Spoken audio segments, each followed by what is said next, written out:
Now, shifting focus. In a tragic incident in India's capital, a Delhi police constable was crushed to death in a road rage incident last night. This horrific event occurred in the Nangloi area and was reportedly due to the police official asking a driver to move his car. The constable was reportedly dragged for 10 meters before being hit by another vehicle. Sandeep, the constable, was immediately taken to Sonia Hospital and then later on shifted to Balaji Hospital in Paschim Bihar, where he was declared dead. He was survived by his mother, wife, and a 5-year-old son. The accused has been identified as a possible member of the liquor mafia. The car has been seized, but the driver and another passenger is reportedly currently absconding. A case has been registered under the BNS. Sandeep जो है अपने bike से जो है on duty beat patrolling के लिए निकला था एंड वीना एनक्लेव के सामने जब लेफ़्ट टर्न कर रहे थे तो लेफ़्ट टर्न के दौरान एक दूसरा व्हीकल वहाँ पे 4-व्हीलर था वैगन आर एंड उसको क्रॉस करने के लिए उसको जब क्रॉस करके निकला तो शायद उनके बीच में रोकने के लिए कुछ बात हुई होगी, लेकिन जब वो आगे निकल गया तो व्हीकल ने सडनली एक्सीलरेट किया है और पीछे से टक्कर मारा और अराउंड जो एज़ पर जो मौका देखा है 10 मीटर के करीब जो है ड्रैग किया और दूसरे व्हीकल में हिट किया, जिससे कि क्रश हो गया और क्रश होने की वजह से हेड इंजरी बहुत सीरियस हो गया। प्राइमा फेसा ही लग रहा है कि रोड रेज टाइप का हुआ है, बट वंस एक्यूज को हम एप्रीहेंड करेंगे उसके बाद ही मैं आपको फर्दर बता सकूँगा।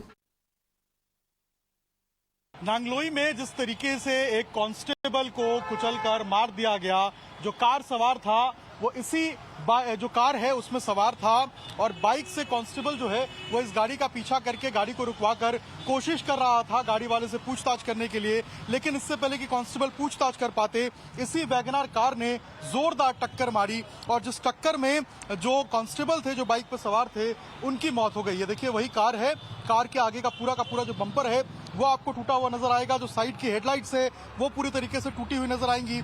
इसके अलावा जो ब्लड स्टेन्स है, जो खून के निशान हैं, वो भी यहाँ पर आपको नजर आएंगे। अगर गाड़ी के अंदर आप देखेंगे तो यहाँ पर देखिए जो ग्लासेस हैं वो यहाँ पर जो है वो पड़े हुए नजर आएंगे और इसके अलावा एक पानी की बोतल भी देखिए नीचे पड़ी हुई नजर आएगी आपको।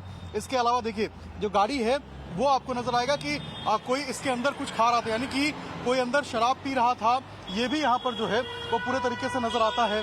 और इसके अलावा अगर दूसरी तरफ आप देखेंगे तो ये देखिए गाड़ी के अंदर जो है वो आपको एक शराब की बोतल भी जो है वो पीछे नजर आएगी, यानी कि अंदर कोई ना कोई शराब जो है वो यहाँ पर पी रहा था। इसके अलावा नीचे भी देखिए मूंगफली के दाने, माचिस के तिनके और अंदर देखिए एक पानी की बोतल भी आपको नजर आएगी।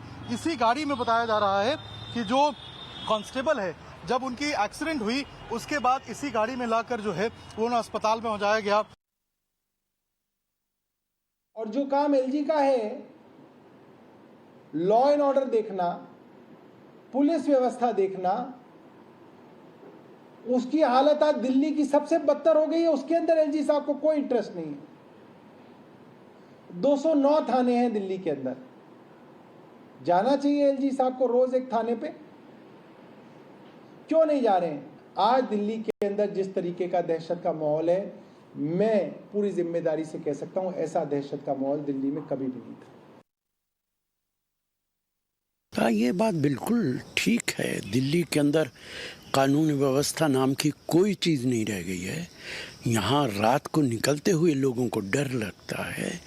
ये इतना बड़ा वाकया, प्रेसिडेंट ट्रंप भारत आए हुए थे और यहाँ पे कम्युनल राइट हो रहा था, तो दिल्ली के अंदर किसी तरीके की कोई कानूनी व्यवस्था नहीं है और इसके लिए हमारे होम मिनिस्टर जिम्मेदार हैं, चूँकि सारी पुलिस, सारी कानूनी व्यवस्था उन्हीं के अंडर में।